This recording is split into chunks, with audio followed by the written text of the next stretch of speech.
Hi hello welcome to mega media. ఈ మధ్య ఎక్కడ చూడు బిగ్ బాస్ అనే న్యూసే మనం వింటున్నాం. బిగ్ బాస్ ఇంకా స్టార్ట్ కాలేదు కానీ అగ్ని పరీక్ష అయితే స్టార్ట్ అయిపోయింది. అయితే అగ్ని పరీక్షలో తనకి న్యాయం జరగలేదు, సరిగ్గా తన టాలెంట్ చూడకుండానే రిజెక్ట్ చేశారు అని తనదంటూ ఒక వీడియో తీసి సోషల్ మీడియాలో పెట్టి వైరల్ అవుతున్న పోతురాజు గారు మన ముందు ఉన్నారు. అసలు ఏం జరిగింది, అక్కడ ఎలా ప్రవర్తించారు, అసలు ఏం టాస్క్స్ ఇచ్చారో తననే అడిగి తెలుసుకుందాం. నమస్తే పోతురాజు గారు. అసలు మీరు ఎలా అప్లై చేశారండి? అంటే ఏ కేటగిరీలో అప్లై చేశారు మీరు? సో కామనర్స్ కేటగిరీలోనే కామనర్స్ కేటగిరీలో నేను యాక్టర్ని అండ్ మాకు ఊర్లో పొలం ఉంది, వెళ్ళి ఫార్మింగ్ చేసుకునే అంటే యాక్టర్ని ఫార్మర్ని. సో నాకు క్యాటరింగ్ సంస్థ ఉంది. సో అది నడిపించుకుంటూ ఒక యాక్టర్గా ఫార్మర్గా క్యాటరింగ్ సంస్థ నడిపించుకుంటూ లీడ్ చేస్తున్నా. సో నేను హైదరాబాద్ అప్పుడు కరోనా తర్వాత యాక్టర్గా లీడ్ చేస్తున్నా. హైదరాబాద్ వచ్చి ట్రయల్స్ చేసుకుంటూ ప్రొడక్షన్ ఆఫీస్ తిరుగుతూ ఆడిషన్స్కి వెళ్తూ సో నా జర్నీ ఇలా స్టార్ట్ చేశాను. సో ఎప్పుడైతే అంటే అమ్మ అంటే నాకు చాలా ఇష్టం. సో అమ్మ కోసం అమ్మ అడిగింది నన్ను, ఇలా ఎప్పుడు కూడా సీరియస్గా కనిపించట్లేదు, ఒకసారి నా కోసం ట్రై చేయను అడిగితే అప్పుడు అప్లికేషన్ పెట్టాను. సో అట్లా వచ్చింది. టాప్ 50 వరకు వచ్చాను. టాప్ 50 వరకు వచ్చి అగ్ని పరీక్షకి వెళ్ళాను. సో అట్లా జరిగింది ఆ జర్నీ అనమాట. అక్కడికి వెళ్ళినాక వాళ్ళు మిమ్మల్ని ఏం అడిగారు, అసలు ఏం టాస్క్ కండక్ట్ చేశారు, అసలు ఎందుకు రిజెక్ట్ చేయడానికి రీజన్ ఏం చెప్పారు వాళ్ళు? సో రీజన్ అంటే వెళ్ళంగానే అంటే 3 days ఉంటుంది అగ్ని పరీక్ష. 3 days జరిగింది మాకు. డే 1 లో కొంతమంది తీసుకెళ్తారు, డే 3 లో అలా ర్యాండమ్ గా తీసుకెళ్తారు. ఆర్డర్ వారీ కాకుండా ర్యాండమ్ గా తీసుకెళ్తారు. మార్నింగ్ వెళ్దాం, మార్నింగ్ 8కి వెళ్ళాలి, నైట్ వరకు ఉండాలి. నైట్ 1 వరకు జరుగుతుంది ఆడిషన్. సో నైట్ వరకు ఉండి మీరు ఈ రోజు కాదు నెక్స్ట్ డేకి వెళ్ళిపోండి అంటే మళ్ళీ నెక్స్ట్ డే రావాలి. అట్లా డే 1, డే 2, డే 3 days జరిగింది. సో నాకేంటంటే నాకు అర్థమైపోయింది, జనరల్ గా మనకు కొంచెం ఐడియా ఉంది కదా ఫిల్మ్ మేకింగ్ వీటిలో మార్నింగ్ ఉన్న ఫ్రెష్నెస్ ఈవినింగ్ ఉండదు. సో ఈవినింగ్ వచ్చేటప్పటికి వాళ్ళు కొంచెం డల్ అయిపోతారు, కొంచెం యాక్టివ్గా ఉండరు, చేసి ఉంటారు కదా. ఇప్పుడు మనం నలుగురు ఇంటర్వ్యూ చేస్తేనే మనం కొంచెం డల్ అవుతాం ఈవినింగ్ కల్లా. వాళ్ళు అనుకున్నా నాకు అదే జరిగింది. నాకు నైట్ 11:45కి ఆడిషన్ అనమాట. సో పేర్లు పిలుస్తారు, పిలిచి మేకప్ రూమ్ లోకి వెళ్ళి మేకప్ వేసుకుని సో మైక్స్ అవన్నీ సెట్ చేస్తారు. సెట్ చేసి అక్కడ కూర్చోవాలి. కూర్చున్నప్పుడు వాళ్ళు లోపలికి పిలిచినప్పుడు లోపలికి స్టేజ్ మీదకి ఎంటర్ అవ్వాలి. సో పెద్ద సిస్టమే ఉంటుంది అక్కడ అంతా, డైరెక్షన్ డిపార్ట్మెంట్ సిస్టమ్. సో వెళ్ళాను, 11:45కి లోపలికి పిలిచారు, వెళ్ళాను. వెళ్ళంగానే సో అంటే నాకు చెప్పాను కదా డల్గా ఉన్నారన్న ప్రాసెస్ లో మనం కొంచెం యాక్టివ్ చేయాలని చెప్పేసి నేను కొంచెం వాళ్ళందరినీ వెళ్ళంగానే హాయ్ నా పేరు పోతురాజు నేను పలానా అని చెప్పకుండా మ్యాటర్లోకి వెళ్ళిపోకుండా కొంచెం యాక్టివ్ చేయడానికి హలో స్టైలిష్ శేఖర్ నవదీప్ అన్న నమస్తే అని చెప్పేసి కొంచెం ఇట్లా జోష్ క్రియేట్ చేయడానికి ట్రై చేశా. సో అందరూ నవ్వారు. నవదీప్ అన్న అయితే అరే బాబు ఫ్యాన్స్ ఒప్పుకోరు, శైలిష్ అన్నమాకు ఫ్యాన్స్ ఒప్పుకోరు అంటే అన్న నువ్వు నాకు స్టైల్ అన్న, నీ అవుట్ఫిట్ గా నీ స్టైల్ నాకు నచ్చింది అన్న, నువ్వు నాకు ఇష్టం నేను పెట్టుకున్నా అన్న అని చెప్పి అయితే ఓకే అట్లా క్యాజువల్ గా అయితే ఓకే ఫన్ క్రియేట్ చేశాడు. అయితే ఓకే అని ఆయన కూడా నవ్వాడు, వాళ్ళు కూడా నవ్వారు. లేడీ టైగర్ బిందుమా దగ్గర నమస్తే అని చెప్పేసి ఆవిడ్ని సో అభిజిత్ గారిని వీళ్ళందరినీ పొగిడి కొంచెం అంటే జోష్ క్రియేట్ చేయడం, పొగడం అంటే వాళ్ళని బిస్కెట్ లేయడం కాదు, జోష్ క్రియేట్ చేయడం ట్రై చేసి అయిపోయింది. శ్రీముఖి గారిని కూడా the most wanted anchor Sreemukhi గారు ఈ అని చెప్పేసి ఆ జాతిరత్నాలు స్వాగ్ చేశాను. ఆవిడ కూడా కంటిన్యూ చేసింది ఈ అని చెప్పేసి ఆవిడ కూడా కొంచెం యాక్టివ్ గా నాతో కొలాబరేట్ అయింది. అయిపోయిన తర్వాత ఆవిడ క్వశ్చన్ అడిగింది, బిగ్ బాస్ చూసావా, బిగ్ బాస్ చూస్తే నన్ను పొగడంది. ఏంటి బిగ్ బాస్ చూసావా లేదా అని అడిగి నన్ను పొగడమంది. బిగ్ బాస్ లో నాకు నీకేం నచ్చింది నా విషయంలో అడిగింది. అసలు నేను బిగ్ బాస్ చూడలేదండి, మీది సీజన్ 3 మీరు చేశారన్న సంగతి తెలుసు, సీజన్ 3 అని తెలుసు కానీ బిగ్ బాస్ నేను చూడలేదు అన్న. నాకు ఎవరైనా అవసరం, నన్ను పొగుడు, బిగ్ బాస్ లో నేనేం చేశాను నన్ను పొగడంది. నేను ఒకటే మాట్లాడా, శ్రీముఖి గారు ఆ బిగ్ బాస్ యాంతం ఏంటి, ఏదున్నా 10 మంది ఉన్నా 20 మంది ఉన్నా ఎదుటి ఎవడన్నా సరే మనకంటే ఎక్కువ తక్కువ పక్కన పెడితే ఏదన్నా ఫేస్ టు ఫేస్ ముఖం మీద మాట్లాడాలి. అది Bigg Boss strategy, Bigg Boss mind, అది బిగ్ బాస్ ఇచ్చే యాంతం. అది ఏదున్నా తప్పు ఒప్పో రైట్ రాంగ్ మాట్లాడేసేయాలి అంతే. సో నేను కూడా మీ ముందు మాట్లాడేస్తున్నా, నేను చూడలేదు, ఇప్పుడు మీకోసం చూసానని చెప్తే ఇవన్నీ అవుతాయి, నేను చూడలేదు. సో నేను చూడనప్పుడు నేను చెప్పను అని చెప్పన్నా. లేదు నువ్వు చెప్తావు చెప్ప, నేను చూడనప్పుడు ఎలా చెప్తానండి, నేను చెప్పలేను చూడనప్పుడు అని చెప్పా. ఆ కోపంతో సీరియస్ అయ్యి స్టేజ్కి వెళ్ళిపోతుంది. స్టేజ్కి వెళ్ళిపోయి వెనక్కి తిరిగి అరే వెళ్ళిపోతున్నా అక్క అని చెప్పి బతిమాల ఏంట్రా, స్టేజ్కి వెళ్ళిపోతున్నా నన్ను రిక్వెస్ట్ చేయవేంట్రా, అక్క అక్క రా అక్క ప్లీజ్ అక్క అని రిక్వెస్ట్ చేయవేంట్రా అంటుంది. ఓకే ఇక రిక్వెస్ట్ కావాలా మేడం అనుకున్నా, రిక్వెస్ట్ చేయాలనుకున్నా. వెళ్ళి చేయబట్టుకుని అక్క నువ్వు రా అక్క, మా అక్కని తప్ప నేను జనరల్గా ఎవరిని అక్క అను.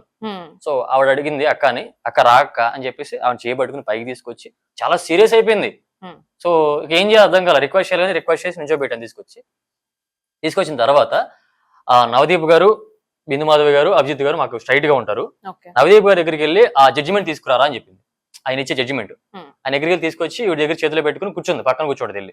సో నవదీప్ గారు అడిగారు, ఆ పోతురాజు నీ గురించి చెప్పమ్మా, నీ స్టోరీ చెప్పన్నాడు. సో నా పేరు పోతురాజ్, వాళ్ళ నా విజయవాడ దగ్గర దీసమ గ్రామానికి చెందిన ఒక మిడిల్ క్లాస్ ఫ్యామిలీకి చెందిన వాడిని. నాకు ఇలా ఎడ్యుకేషన్ ఎంత అయింది, డిగ్రీ కంప్లీట్ చేస్తాను, ఇట్లా జరిగింది. సో నాకు యాక్టర్ అవ్వాలి, నా బిగ్ డ్రీమ్ ఏంటంటే ఉందంటే యాక్టర్ అవ్వడం. సో ఒక యాక్టర్ గా, ఒక రైతుగా, ఒక ఆంటర్‌ప్రెన్యూర్ గా నా లైఫ్ లీడ్ చేసుకుంటూ ఇలా జర్నీ జరుగుతూ ఉంది. ఈ ప్రాసెస్ లో అమ్మ అంటే నాకు చాలా ఇష్టం. అమ్మ అంటే ఎవరికి ఇష్టం కదా, అమ్మ అంటే నాకు చాలా ఇష్టం. అమ్మ అండి ఆ పల్లెటూరులో అమ్మ సంతకం పెట్టడం కూడా రాదు, ఏలిముద్ర అమ్మ. అలాంటి ఇన్నోసెంట్ పర్సన్ అమ్మ. సో అమ్మ అంటే నాకు చాలా ఇష్టం. అమ్మ కోసం ఎంతవరకు వెళ్తాను.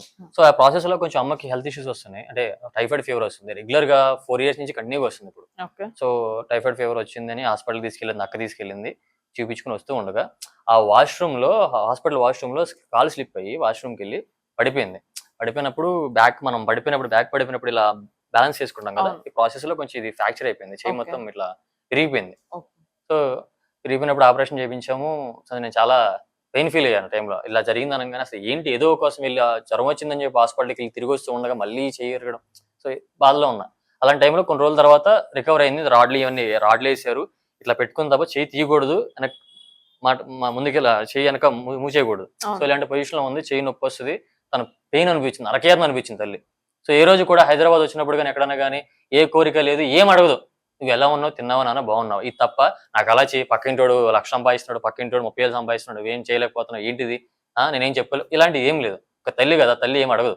అలాంటి తల్లి నువ్వు సీరియల్లో చేయి, అక్కడ చేయి, ఇక్కడ చేయి అని ఎప్పుడు చెప్పలేదు నాకు. నువ్వేం చేస్తావు, నువ్వు కష్టపడు, ఎవరిని ఇబ్బంది పడకు, ఎవరి చేతిలో ఇది అవ్వకు, జాగ్రత్తగా ఉండు, ఇది చెప్పింది. అలాంటి తల్లి ఫస్ట్ టైం నా లైఫ్ లో మా చెల్లి చెప్పిందని చెప్పేసి, అన్న చెల్లి చెప్పింది బిగ్ బాస్ అంటే ఏంటి, బిగ్ బాస్ లో అందరూ కనిపిస్తారంట కదా, బిగ్ బాస్ లోకి వెళ్తే కొంచెం అందరూ చూడొచ్చు అంట కదా, ఒకసారి ట్రై చేయొచ్చు కదా, ఎందుకు ట్రై చేయట్లేదు అని అడిగింది. అసలు ఈవిడికి ఎలా తెలుసు, మా ఇంట్లో ఇంకొకటి విషయం ఏంటో, మా ఇంట్లో ఇప్పుడు కూడా టీవీ లేదు మా ఇంట్లో. సో టీవీ లేని టైంలో ఎలా తెలిసిందని చెల్లి చెప్పిందని చెప్పింది. ఓకే, నా తల్లి ఎప్పుడు అడగని తల్లి ఫస్ట్ టైం కోరింది. కోరిక కూడా కాదు, నా కోరించి అది కూడా, నేను కూడా కనిపిస్తే నలుగురిలోకి వెళ్తాను, నలుగురు నన్ను ప్రేమిస్తారన్న విషయంతో నా కోసం అడిగింది, తన కోసం కూడా కాదు. ఫస్ట్ టైం కోరింది. ఇక్కడ డిసైడ్ అయిపోయా, ప్రపంచంలో పెద్ద సినిమా చేసి కొన్ని కోట్లు కొట్టినా రాని సంతోషం అమ్మ కోరిక తీరిస్తే వస్తుందని ఫిక్స్ అయిపోయా. సో అప్పటి నుంచి నన్ను నేను ఇంకా ట్రైన్ చేసుకోవడం, ఇంకా ఫిజికల్ గా, మెంటల్ గా, సో వోకల్ గా అన్ని ట్రైన్ చేసుకుంటే చాలా పర్ఫెక్ట్ గా రెడీ అయ్యా. ఈ లోపు నాగార్జున గారు అప్లికేషన్ ఇచ్చారు, కామరాజ్ కి ఛాన్స్ అని చెప్పేసి ఒక వీడియో రిలీజ్ చేశారు. అప్లికేషన్ పెట్టిన వెంటనే నేను ఫస్ట్ టైం పెట్టా. లాస్ట్ ఇయర్స్ నుంచి 3-4 years నుంచి పెట్టిన వాళ్ళు కూడా రిజెక్ట్ అయిపోయారు. నేను ఫస్ట్ ఇయర్ పెట్టిన, ఇది ఫస్ట్ టైం సెలెక్ట్ అయిపోయా. సో నేను చాలా సంతోషించా. అమ్మ కోరిక బలంగా ఉంది కాబట్టి, అమ్మ ఆశీస్సులు ఉన్నాయి కాబట్టి నేను ఇక్కడి వరకు వచ్చాను అనుకున్నా. అగ్ని పరీక్ష వరకు వచ్చా. టాప్ 50 అన్నారు, అది టాప్ 70 మెంబర్స్ వచ్చారు. సో వచ్చా. సో ఇదంతా చెప్పా. నేను బిగ్ బాస్కి వెళ్ళేది దేనికోసం వెళ్తున్నాను అంటే, నా కోసం, నేను ఒక యాక్టర్ అవ్వడానికి. నాకు బిగ్ బాస్ అనేది బిగ్గెస్ట్ ప్లాట్ఫామ్, అందరికి కొన్ని కోట్ల మందికి రీచ్ అవుతాను, అలా బ్లెస్సింగ్స్ అని నాకు ఉంటాయి. అండ్ నాకంటే ఎక్కువ బిగ్ బాస్కి వెళ్ళడానికి ఇప్పుడు బిగ్గెస్ట్ రీజన్ ఏదైనా ఉంది అంటే అమ్మ కోరిక. నా లైఫ్ లో ఎప్పుడూ కోరుకోలేదు, అమ్మ కోరింది. అమ్మ కోసం ఏది బిగ్ బాస్ ఏంటి, దేని ఎదిరిస్తా, ఎక్కడికైనా వెళ్తా, తెగిచ్చేసి ఉన్నా, అమ్మ కోసం కష్టపడతా, అమ్మను కోరిక తీరుస్తానని చెప్పేసి అమ్మ కోసం కదా, నా కోసం వెళ్తున్నాను అనేటప్పటికి అభిజిత్ గారు ఇలా చైర్లో కూర్చుని అసలు ఒక ఉలుకు లేదు, ఒక పలుకు లేదు, ఒక రియాక్షన్ లేదు, ఏం లేదు, ఒక బొమ్మలాగా చూస్తూనే ఉన్నాడు. అసలు ఎలాంటి రియాక్షన్ లేదు నా విషయంలో. అలాంటి ఆయన ఇలా తీసి రెడ్ పైన పెట్టాడు. అసలు ఏం క్వశ్చన్ అడగలేదు, ఏం టాస్క్ పెట్టలేదు. ఆయన్ని చూసి బిందు మాధవి గారు రెడ్ పెట్టి, వెళ్ళి అమ్మని చూసుకో జాగ్రత్తగా, నేను చెప్పిన క్వశ్చన్ ఏంటి, వాళ్ళు చెప్పిన రీజన్ ఏంటి, అది రీజన్ అనండి నాకు రెడ్ ఇవ్వడానికి. ఇవి చూసి శ్రీముఖి గారు ఆ చేతుల్లో పట్టుకున్న ఆ రెడ్ అది ఉంటుంది కదా, ఆ కాగడుని తీసుకొచ్చి నా చేతులు ఇలా పెట్టి భుజమే చేసి, రాజు వెళ్ళి అమ్మని మంచిగా చూసుకోమ్మా, సర్కాస్టిక్ గా చెప్పినట్టు. అసలు నాకు అర్థం కాల. అక్కడ నేను ఎమోషన్ అయిపోయి అమ్మ గురించి చెప్పేటప్పుడు కూడా లిటరలీ అక్కడ నాకు చాలా ఇష్టం అమ్మ అంటే. నేను అమ్మ కోసం ఏదైనా చేస్తా, బిగ్ బాస్ కోసం కదా ఏదైనా చేస్తా. అలాంటి అమ్మ గురించి, అమ్మకి ఇలా జరిగింది, అమ్మ ఇలా కష్టపడి త్వర తీసుకొచ్చిందని ఒక పెయిన్ఫుల్ వాయిస్ లో నేను ఆ పెయిన్ ఫీల్ అవుతున్నాను కాబట్టి చెప్పి ఆ ఎమోషన్లో ఉండిపోయా, స్ట్రక్ అయిపోయాను అక్కడ ఎమోషన్ లో. వీళ్ళు సడన్ గా ఇచ్చేటప్పటికి నాకు అర్థం కాల, అమ్మ అనే పాయింట్ ట్రిగర్ చేశారా వీళ్ళందరూ కలిసి, ఇది అసలు పాయింటేనా అనే క్వశ్చన్ లో ఉన్నా. అంటే మదర్ సెంటిమెంట్ మీరు వాడుకోవడానికి చూసారా? సో నేను ఇప్పుడే చెప్తున్నా కదా, అలా వాడుకున్నాను అనిపిస్తే నా ఫోన్ వాళ్ళ దగ్గర ఉంటుంది, లాకర్ లో ఉంటుంది, తీసుకొచ్చి మా అమ్మాయికి కాల్ చేయడమా, లేకపోతే వాళ్ళ ఇన్ఫర్మేషన్ ఊళ్ళోకి వెళ్ళి, ఇప్పుడు ఎంత టెక్నాలజీ చాలా ఉంది, వితిన్ అవర్స్ లో వెళ్ళి మా ఊరికి వెళ్ళి తీసుకెళ్ళి అక్కడి నుంచి ఫోన్ చేయించి, ఏ జర్నలిస్ట్ తో ఎవరితో ఫోన్ చేయించి మా ఇంటికి పంపించవచ్చు, వీడియో రికార్డ్ చేయించి. సో అన్ని ఆప్షన్స్ ఉన్నాయి. ఒకవేళ మీరు అన్నట్టు ఏమన్నా అమ్మ ఎమోషన్, తల్లి ఎమోషన్ అనేది వాడుతున్నారు అనిపిస్తే, బాబు తల్లి ఎమోషన్ చాలా మంది వాడుతున్నారు, అదే పక్కన పెట్టు. సరే అమ్మ గురించి కొంచెం పక్కన పెట్టు, ఈ గురించి చెప్పు, నువ్వేంటి చెప్పు, నువ్వేం చేయగలవో చెప్పు, నీ కెపాసిటీ ఏంటి చెప్పు, నీ స్ట్రెంత్ ఏంటో చెప్పు, అసలు నువ్వేంటి చెప్పు. ఏమైనా చేయగలవా, నీ కెపాసిటీ చూపించి, నీ టాలెంట్ చూపించు అంటే ఏమైనా చూపించటండి. అసలు ఏం క్వశ్చన్ అడగకుండా, అసలు వాళ్ళు అడిగేదాకా కాదు, నేను రెడీగా ఉన్నా. నేను ఫ్లిప్స్ చేయగలుగుతాను, నేను జిమ్నాస్టిక్స్ చేయగలుగుతాను, పుషప్స్ చేయగలుగుతాను, నా స్ట్రెంత్, నా ఫిజికల్ స్ట్రెంత్ చూపించి నీకు రెడీగా ఉన్నా, నా యాక్టింగ్ స్ట్రెంత్ చూపించి నీకు రెడీగా ఉన్నా, డాన్స్ స్ట్రెంత్ చూపించి నీకు రెడీ, వాట్ ఎవర్ ఏదైనా సరే, వాళ్ళు ఎలాంటి టాస్క్ పెట్టినా రెడీగా ఉన్నా, వాళ్ళు పెట్టకపోయినా నాకు కొన్ని చూపించడానికి రెడీగా ఉన్నా. ఆ టైం కూడా ఇవ్వలేదు. సో అమ్మ కోసం వెళ్తున్నావా, ఇలా అమ్మని చూసుకో, ఒకటే క్వశ్చన్తో అసలు నన్ను తర్వాత మాట్లాడించే అవకాశం కూడా లేదు. మీరు మళ్ళీ ఏం మాట్లాడలేదా వాళ్ళు ఎవ్వరితో? మాట్లాడే అవకాశం కూడా లేదు. నేను అక్కడ ఎమోషన్ అయిపోయి కళ్ళ నీళ్ళు వచ్చేసింది నాకు. నేను ఇంత పెయిన్తో నా తల్లి స్టోరీ చెప్తే, సో బిగ్ బాస్ కి ఒక తల్లి అనేది అసలు పల్లెటూరులో మారుమూలన చదువుకోని తల్లికి, టీవీ లేని తల్లికి బిగ్ బాస్ అనే సమాచారం చేరిందంటే ఎంత క్రేజ్ అక్కడ. బిగ్ బాస్ అని ఎంతవరకు వెళ్ళిందని అర్థం చేసుకోవాలి. అరే ఒక మారుమూలలో ఉన్న విలేజ్ లో ఉన్న తల్లి దాకా వెళ్ళింది బిగ్ బాస్ అని చెప్పేసి వాళ్ళు ఇంకా అది ఇంకా అవసరమైతే యూజ్ చేసుకోవచ్చు. అంటే ఒక అమ్మ కోసం, కోరిక కోసం వచ్చిన వాడిని తీసుకొచ్చి, లేదా ఆ కోరిక కోసం తీసుకోమని చెప్పట్లేదు, ఇంకా టెస్టులు పెట్టి అని తీసుకుని నాకు ఇబ్బంది అనిపించింది. ఇంకోటి కూడా చెప్పిన, ఏమని, మా ఇంట్లో టీవీ లేదు, కానీ లైఫ్లో లైఫ్లోనే కాదు, వరల్డ్లో ఫస్ట్ టైం బిగ్ బాస్ కోసం టీవీ పెట్టుకునే ఫ్యామిలీ ఏదైనా ఉంది అంటే అది మాదే. అమ్మ కోరింది ఇప్పుడు, ఎందుకంటే నేను టీవీలో కనిపిస్తాను కాబట్టి. నేను వెళ్తాను, ఫుల్ కాన్ఫిడెంట్గా ఉంది ఆవిడ కూడా. నేను అగ్ని పరీక్ష పెట్టిన దగ్గర నుంచి అమ్మ సెలెక్ట్ అయిన అనగానే అసలు ఆవిడ హ్యాపీనెస్ కి అవధులేవు. రోజు నార్మల్గా కాల్ చేస్తారు ఇంట్లో నుంచి, తిన్నావా, బాగున్నావా, ఎక్కడ ఉన్న టైం తినని చెప్పేసి. బిగ్ బాస్ గురించి అడగడం మొదలు, అగ్ని పరీక్ష ఏం జరిగింది, ఎలాంటి క్వశ్చన్ పెడతారు, ఇలాంటివి, ఈ క్యూరియాసిటీ ఎక్కువైపోతుంది వాళ్ళ దగ్గర. సో ఆవిడకి ఇప్పుడు ఇంకొక విషయం ఏంటంటే, ఇప్పటికీ ఆవిడకి తెలియదు నేను రిజెక్ట్ అయిన సంగతి. తను తట్టుకోలేదు. మరి ఇప్పుడు ఇంటర్వ్యూస్ ఇస్తున్నారు కదా, సో ఇంట్లో ఫోన్ లేదు, టీవీ లేదు కాబట్టి వాళ్ళకి అంత సమాచారం తెలియదు. మరి దీనికంతా రీజన్ శ్రీముఖి గారిని మీరు పొగడగా పోవడమేనా? మేబీ నాకు అదే అనిపిస్తుంది. నాకు 2 రీజన్లు ఇక్కడ. శ్రీముఖి గారిని పొగడలేదు అని చెప్పేసి, పర్సనల్ గ్రడ్జ్ పెట్టుకుని ఏమన్నా పొగడలేదు అని చెప్పేసి ఆ రెడ్ ఇవ్వడానికి కారణమేమో.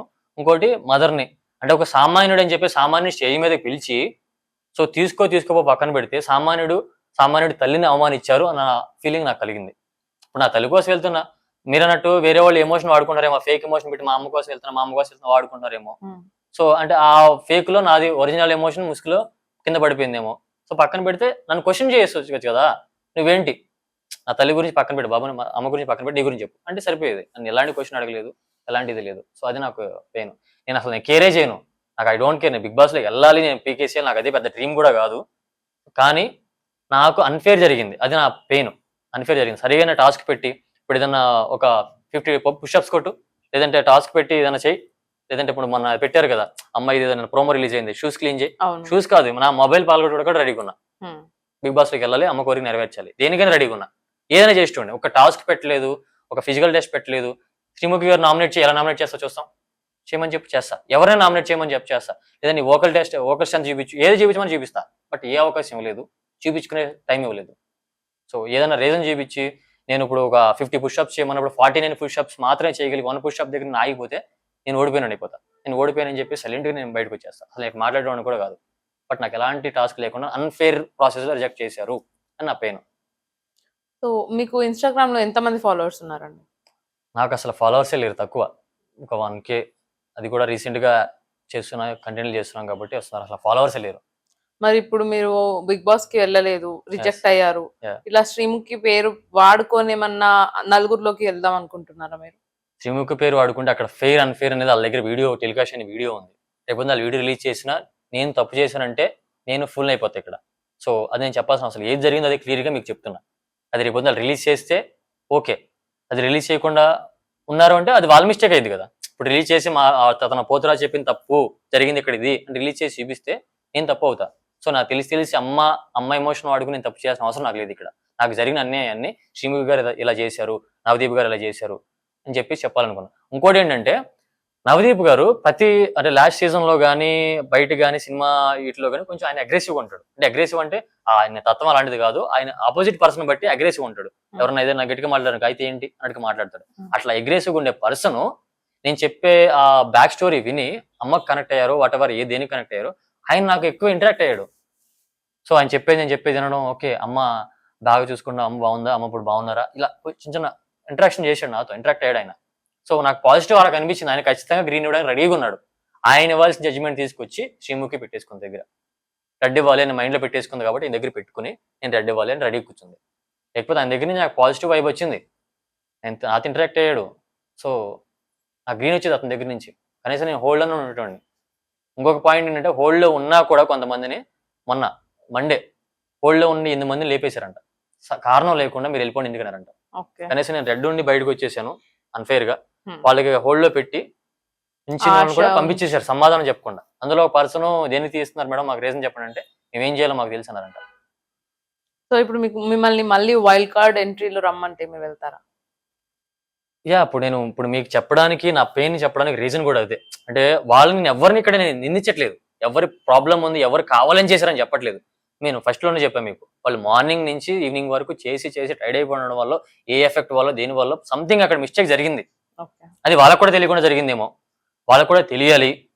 సో వాళ్ళని నమ్ముకుని పెట్టిన ఎండమోల్ షైన్ స్టార్మాకి వీళ్ళకి కూడా ఈ కంపెనీకి కూడా నా పెయిన్ తెలియాలి. అరే వీళ్ళకి నా ఒక్కడే కాదు ఒక 10 మందికి జరిగింది ఇట్లానే. అరే ఇలా జరిగింది, ఒక కామన్ మ్యాన్కి అన్యాయం జరిగింది. వద్దు ఇది మనకు బ్యాడ్ నేమ్ వస్తుంది. మనం మళ్ళీ ఏదైనా రీఆడిషన్ చేయడమా, వైల్డ్ కార్డ్ లాగా లోపల తీసుకోవడమా, టాస్క్లు పెట్టి ఏదైనా చేయడమా, ఏదైనా చేస్తారు అన్న ఉద్దేశంతో ఈ పెయిన్ వాళ్ళకి తెలియాలి. తెలియకపోతే ఇప్పుడు నాకు అన్యాయం జరిగింది తెలియకపోతే సో ఎవడు ఏం చేయలేడు కదా. సో అందుకని తెలియాలని చెప్పి చేస్తున్నా. తీసుకుంటే ఖచ్చితంగా తీసుకోవాలని వెళ్తున్నా. తీసుకుంటే అమ్మ కోరిక నెరవేర్చిన అవుతా. మీరు అసలు ఈ క్రేజ్, ఇండస్ట్రీ పిచ్చి మీకు ఎప్పటి నుండి ఉంది? నాకు చిన్నప్పటి నుంచి నాకు మేబీ అది ఎలా వచ్చిందో, థియేటర్‌కి వెళ్ళి సినిమా దొంగతనంగా వెళ్ళి సినిమాలు స్కూల్స్ బంక్ కొట్టి, స్కూల్ టైమ్‌లోనే బంక్ కొట్టి, కాలేజీలు బంక్ కొట్టి సినిమాలకి వెళ్ళిన రోజులు చాలా ఉన్నాయి. ఓకే. పక్కింటికి వెళ్ళి, మా ఇంట్లో టీవీ లేదు. టీవీ చూడాలంటే మా అత్త వాళ్ళ ఇంట్లో, మా పెద్దమ్మ వాళ్ళ ఇంట్లో, మా అన్న వాళ్ళ ఇంట్లో పక్కింటికి వెళ్ళి చూడడం, అక్కడే తినడం, అక్కడే పడుకోవడం నా పరిస్థితి. అట్లా ఉండేది. ఆ ఎఫెక్ట్ ఎఫెక్ట్ అయితే జరిగింది నా మీద. నాకు చిన్నప్పటి నుంచి డాన్స్ అంటే ఇష్టం, యాక్టింగ్ అంటే ఇష్టం. యాక్టర్ అయిపోవాలి. డాన్స్ అంటే స్కూల్‌లో అట్లీట్లో మళ్ళీ రిపీట్ చేసి చేసారా? ఇదివరకు ఏమన్నా మూవీస్ లో యాక్ట్ చేసారా మీరు? యాహ్! 'టైగర్ నాగేశ్వరరావు' అని రవితేజ గారి మూవీలో చిన్న రోల్ చేశాను. ఓకే. అండ్ చేశాను, పెద్ద పెద్ద సినిమాలు కూడా చేశాను. కొంచెం అవి రిలీజ్ అవ్వలేదు ఎడిటింగ్ ప్రాబ్లమ్ వల్ల. సో అవన్నీ చెప్పుకోలేము కూడా ఇంకా. సో అట్లా అది 10th క్లాస్‌లో అలా జరుగుతుంటే 10th క్లాస్‌లో పారిపోయి నేను హైదరాబాద్ వచ్చా ఫస్ట్ టైమ్. ఓకే. నా లైఫ్‌లో ట్రైన్ ఎక్కడం అదే ఫస్ట్ టైమ్. 10th క్లాస్‌లో పారిపోయి హైదరాబాద్ వస్తే ఇంకా తెలిసిందే కదా, యాడ్‌లు చూసి వచ్చాను. కొంచెం మోసపోయాను మళ్ళీ ఎళ్లి. ఇంక అప్పుడు డిసైడ్ అయ్యా. ఇప్పుడు కాదు కొంచెం చదువుకొని మంచిగా రావాలి అని చెప్పేసి డిగ్రీ కంప్లీట్ అయిపోయిన తర్వాత ఫుల్ ఫ్లెడ్జ్డ్‌గా సినిమా ట్రయల్స్ చేయడం మొదలెట్టి స్ట్రాంగ్‌గానే ప్లాన్ చేసుకుంటున్నా. సో ఇట్లా. ఇలా పట్టింది నాకు సినిమా పిచ్చి, ఈ పిచ్చి. ఇక పిచ్చి పట్టిన తర్వాత అది వదలట్లేదు నన్ను. మరి బిగ్ బాస్ పిచ్చి మమ్మీ గురించేనా? లేకపోతే మీకు కూడా స్పెషల్ ఇంట్రెస్ట్ ఉందా? నాకు ఇంట్రెస్ట్ ఉంది. ఇప్పుడు అదే బేసిక్‌గా మీ లాకెట్ కూడా ఇంకా బిగ్ బాస్ సో బిగ్ తీయలేదు బాస్ మీరు. కోసం తెప్పించుకున్నాను అది స్పెషల్‌గా అక్కడ పెట్టుకుందామని. అంటే ఇప్పుడు యాక్టర్‌కి బిగ్ బాస్ అనేది ఏ డాక్టర్‌కో, లాయర్‌కో, వాటెవర్ బిజినెస్ మ్యాన్‌కో ఎవరికైనా ఉపయోగపడుతుందో లేదో తెలీదు గానీ, యాక్టర్‌కి గానీ, సో ఈ ఫీల్డ్‌లో ఉన్న వాళ్ళకి మస్ట్ వాళ్ళ అండ్ షుడ్‌గా టాలెంట్ ఉపయోగపడుతుంది. చూపించు. సో వైడ్ రేంజ్ ప్లాట్‌ఫార్మ్ అది బిగ్ బాస్ అనేది. హ్మ్. సో ఇంకా ప్లస్ అయ్యిద్ది. సో నన్ను నమ్ముకున్న ప్రొడ్యూసర్‌లు గానీ ఎవరైనా వచ్చినప్పుడు నేను ఇంకా బెస్ట్ రీచ్ ఇవ్వగలుగుతాను. సో ఆ ఉద్దేశంతో బిగ్ బాస్ అనేది నాకు కొంచెం ఇంట్రెస్ట్. సో ఇదే టైంలో అమ్మ అడిగింది. ఇంకా అసలు మనకి అమ్మ తర్వాత ఏదైనా కాబట్టి ఇక ఎవరు ఆపినా ఆగేది లేదు. పెట్టేశాను. చాలా హార్డ్ వర్క్ చేశా. ఎళ్ళాను ఇక్కడి దాకా వచ్చాను. సో కొంచెం నాకు ఫెయిర్‌గా జరిగితే ఏమో అమ్మ కోరిక నెరవేర్చేటోడినేమో. నా కోరిక ఏం లేదు. అమ్మ కోరిక బిగ్ బాస్‌లో కనిపించాలి. మా టీవీలో కనిపించాలి. ఇంటి పక్కన వాళ్ళందరూ చూడాలి. మీ అబ్బాయి కనిపిస్తున్నాడు మా టీవీలో చూసామని చెప్పుకోవాలి. అమ్మ గర్వంగా ఫీల్ అవ్వాలి. సో తను దాని ద్వారా ఏమన్నా అమ్మ కొంచెం ఆ హెల్త్ ఇష్యూస్ ఏమన్నా రికవర్ అయిద్దేమో. సో నా మీద కూడా చాలా దిగులు పెట్టుకుందని చెప్పేసి నాకు హ్మ్. ఎఫెక్ట్ అనిపిస్తుంది. నా మీద పిల్లోడు ఎళ్ళాడు ఏమైపోతున్నాడు ఏంటో ఈ దిగులు పెట్టుకుంది. సో దాని నుంచి బయటకొస్తదేమో. అండ్ ఫ్యామిలీ ఎపిసోడ్ అనేది ఒకటి ఉంటది బిగ్ బాస్‌లో. ఆ అవును. ఎపిసోడ్‌లో అమ్మ కోరిక నెరవేర్చి నన్ను టీవీలో చూసేలాగా చేసి అమ్మని మళ్ళా తీసుకెళ్ళి అమ్మని హౌస్‌లో చూపించాలి. టీవీలో అమ్మ కనిపించేలాగా నేను చూడాలి. ఆ ఫ్యామిలీ ఎపిసోడ్‌లో అమ్మని హౌస్‌లోకి తీసుకెళ్ళాలి. అది నా కోరిక. ఇఫ్ ఇన్ కేస్ మిమ్మల్ని మళ్ళీ ఎళ్తే యాహ్! శ్రీముఖి గారి గురించి ఇలా చెప్పారు కదా! హ్మ్. అదే గ్రడ్జ్ మనసులో పెట్టుకొని మిమ్మల్ని కార్నర్ చేసి బిహేవ్ చేస్తే? నేను దేనికైనా రెడీ. మొన్న ఆ టైంలో కొంచెం ఎమోషనల్ ట్రిగ్గర్ అయిపోయాను నేను. అది కూడా అక్కడ ఆ రోజు కొంచెం ఒక ఇన్సిడెంట్ జరిగింది నాకు. ఆ ఎమోషనల్‌గా లాక్ అయిపోవడానికి కూడా అమ్మకి కొంచెం ఒక విషయం దాచారు నాకు ఇంట్లో. అమ్మకి కొంచెం హెల్త్ బాగోట్లేదు. అండ్ కొంచెం మెంటల్‌గా తను అన్‌స్టేబుల్ అవుతుంది అని చెప్పేసి ఒక విషయం దాచారు. అది బై మిస్టేక్ మా అక్కోళ్ళ బాబు ఆ థర్డ్ డే మార్నింగ్ 7:00కి అంటే 8:00 వెళ్ళిపోదాం ఫోన్ హ్యాండ్ ఓవర్ చేసేయాలి. ఫోన్ చేసాడు. ఇట్లా అమ్మమ్మకి కొంచెం సైకలాజికల్‌గా ఇబ్బంది పడుతుంది. మనిషి ఎవరు లేకపోతే మనిషితో మాట్లాడుతుందంట. అని కొంచెం నేను చాలా బాధపడ్డా. ఎందుకంటే ఫీవర్ అనేది, కాలు నొప్పి అనేది, కడుపు నొప్పి అనేది అది కామన్ థింగ్. హ్మ్. అప్పుడప్పుడు వస్తుంటే తగ్గిపోతుంది. అవును. ఈ సైకలాజికల్ డిజార్డర్ ఏంటిది? ఎప్పుడు లేనిది సిట్యుయేషన్ వచ్చింది. ఏమేం జరిగింది? టైఫాయిడ్ రావడం ఏంటి? టైఫాయిడ్ వచ్చినప్పుడు హాస్పిటల్‌కెళ్ళి చెయ్యి విరిగిపోవడం ఏంటి? మళ్ళీ ఇది రావడం ఏంటి? నేను హ్యాపీగా చూసుకుందాం అనే లోపు ఇవన్నీ ఎందుకు వస్తున్నాయి? అని నేను చాలా లోపల ఇదైపోయాను. పెయిన్‌గా ఫీల్ అయిపోయి నేను కళ్ళెంట నీళ్ళొచ్చేస్తున్నాయి. అక్కడ అన్నపూర్ణకెళ్ళినా సరే ఆఫ్టర్‌నూన్ వరకు నా కళ్ళెంట ఆటోమేటిక్‌గా నేను తెలియకుండా వచ్చేస్తున్నాయి. నీళ్ళొచ్చేస్తున్నాయి. ఆళ్ళందరూ అగ్ని పరీక్షలో ఉన్నవాళ్ళు కూడా ఏమైంది? ఏమైంది? ఏమైంది? అని అడుగుతూనే ఉన్నారు. సో ఆ ఈ పెయిన్ నాకు ఎఫెక్ట్ అయిపోయింది. ఓకే. సో ఆ ప్రాసెస్‌లో హ్మ్. అసలు నేను అక్కడ క్వెషన్‌లు అడగబోవడానికి కారణం కూడా అదే. లేకపోతే నేనున్న నా అగ్రెసివ్ అయితే ఇచ్చి పడేస్తుండే. ఒకవేళ ఈ అగ్రెసివ్ లో నార్మల్ అగ్రెసివ్ లో అక్కడ ఉన్నట్టయితే ఆ ఎమోషనల్ సిచ్యువేషన్ నాకు అవ్వకుండా నార్మల్ ఉన్నట్టయితే ఒకటే స్ట్రైట్ గా మాట్లాడేటండి. శ్రీముఖి గారు అన్నాను. శ్రీముఖి, నువ్వు నాకెవరు చెప్పడానికి? మా అమ్మని చూసుకున్న సంగతి నాకు తెలీదా? నువ్వెవరు నాకు చెప్పడానికి? మా అమ్మ కొడుకుని నేను ఎలా చూసుకోవాలో ఆవిడ కోరిక తీర్చడానికి ఇక్కడ వరకు వచ్చాను. నువ్వెవరు నాకు చెప్పడానికి? అమ్మని చూసుకోపోయి ఇంటికి వెళ్ళని నువ్వెవరు చెప్పడానికి అని శ్రీముఖిని గట్టిగా వేసుకునేటండి. అభిజిత్ గారు నేను రాగానే మీరు వచ్చిన దగ్గర నుంచి ఇలా సైలెంట్ గా బొమ్మలా కూర్చున్నారు. మీరు ఏ విధంగా ఏ కోణంలో చూసి నాకు రెడీ ఇచ్చారు? నాకు రీజన్ చెప్పండి. నన్ను క్వశ్చన్ అడిగారా? లేదు. నాకు టాస్క్ పెట్టారా? లేదు.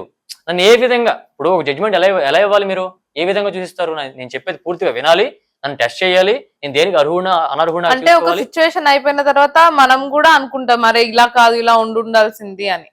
కానీ మీరు అక్కడ రియాక్ట్ అవ్వకుండా బిగ్ బాస్ కి కావాల్సింది అదే కదా. మీరు అదే అంటున్నాను. నేను అక్కడ ఎమోషన్లు ఈ ఇంటికాడ ఇన్సిడెంట్ ఇవి అక్కడ అమ్మ చెప్పేటప్పటికి అమ్మని ఇట్లా లాక్ చేసేసి అమ్మ కోసం అయితే ఇంటికి పోయి చూసుకో అన్నట్టుగా మాట్లాడడం అది కొంచెం నేను అక్కడ లాక్ అయిపోయాను. నేను ఏం మాట్లాడలేకపోయా. ఎమోషన్ కళ్ళని అక్కడే నీళ్ళు వచ్చింది స్పాట్ లో. ఆ కళ్ళ నీళ్ళు చూసి భుజమే చేసి ఆ శ్రీముఖి వెళ్ళిపోయి అమ్మని చూసుకోమని జాగ్రత్తగా అని ఏదో సానుభూతిగా చెప్తుంది అనమాట. సో అక్కడ లాక్ అయిపోయా. లేకపోతే నేను అసలు నా వాయిస్ వేరే ఉండేది అక్కడ. ఇదే చెప్పేటోండి. అభిజిత్ గారిని గట్టిగా ఇచ్చేటోండి. బిందుమాధవి గారు నాకు ఇప్పుడు చాలా ఇష్టం. ఆ లేడీ టైగర్ ఆవిడ. సో ఆ బిరుదు కూడా ఆవిడ న్యాయం చేశారు అక్కడ. నాన్ స్టాప్ అనే సీజన్ లో బిగ్ బాస్ లో. ఇప్పుడు జనరల్ గా 10 మంది మగాళ్ళు ఉన్నప్పుడు 20 మంది మగాళ్ళు ఉన్నప్పుడు ఒక ఆడపిల్ల అనేది కొంచెం ఇన్ఫీరియారిటీ కాంప్లెక్స్ గా ఫీల్ అవుతుంది, కొంచెం నర్వస్ గా ఫీల్ అవుతుంది. ఆవిడ ఎక్కడ కూడా మగాడు కూడా వెనకడికి వేస్తాడేమో తెలియదు కానీ ఒక మగాడితో ఇంటరాక్ట్ అయ్యేటప్పుడు బర్రాబర్ ఉంటుంది అమ్మాయి. ఎవరు? బిందుమాధవి గారు. ఆ కోణం ఆ క్వాలిటీ నాకు నచ్చింది. అయితే ఏంటి అన్నట్టుగా అసలు ఒక మగాడు కూడా చాలా ఆవిడకున్న ఫైర్ ఆ నాన్ స్టాప్ సీజన్ లో అది చూసి నేను నచ్చి ఒక ఆడపిల్లకి ఇలా ఉంటే అసలు ఎవడు ఆపలేడు కదరా. ఈ అన్ఫేర్ ట్రీట్మెంట్ అనేది ఓన్లీ మీకే జరిగిందా ఇంకా చాలా మందికి జరిగిందా? నేను వచ్చిన తర్వాత బయటకు వచ్చాక వీడియో పెట్టాను. ఆ రోజు మార్నింగ్ పెట్టాను. అవన్నీ చూసి నా టీమ్మేట్ అగ్ని పరీక్ష టీమ్మేట్స్ అందరికి అది రీచ్ అయింది వీడియో. వాళ్ళు నాకు మెసేజ్ చేయడం మొదలెట్టారు. మామ నాకు ఇదే జరిగింది అని మొదలెట్టారు. సో ఏం జరిగిందంటే వాళ్ళు కూడా సేమ్ ఇలానే జరిగింది. ఒక అమ్మాయికి ఏమో జాబ్ ఉంది, జాబ్ చేసుకొని చెప్పన్నారంట. ఒక అమ్మాయి బీటెక్ చేస్తుంటేనేమో బీటెక్ చదువుకోపోయినారంట. అంటే వాళ్ళకు కూడా అన్ఫేర్ జరిగిందని చెప్పేసి నాకు చెప్పారు అనమాట. సో నేను పెట్టిన తర్వాత వాళ్ళకి తెలిసింది వాళ్ళకి మాకు అది జరిగిందని చెప్పేసి. మేబీ ఒక 10 మంది నుంచి వరకు ఉంటాం. అంటే ఇదంతా ఈవినింగ్ 5 నుంచి జరిగిన ప్రాసెస్ అంతా. ఈవినింగ్ 5 నుంచి జరిగిన వాళ్ళందరికీ ఇలానే జరిగింది. సో వాళ్ళ ఎనర్జీ లో అయిపోయి ఎవరి మీద కాన్సన్ట్రేషన్ చేయలేదు అంటారు. సో అది ఇంకోటి నేను ప్రోమో రిలీజ్ అయింది. ఒక అమ్మాయికి షూ క్లీన్ చేయమని టాస్క్ ఇచ్చారు.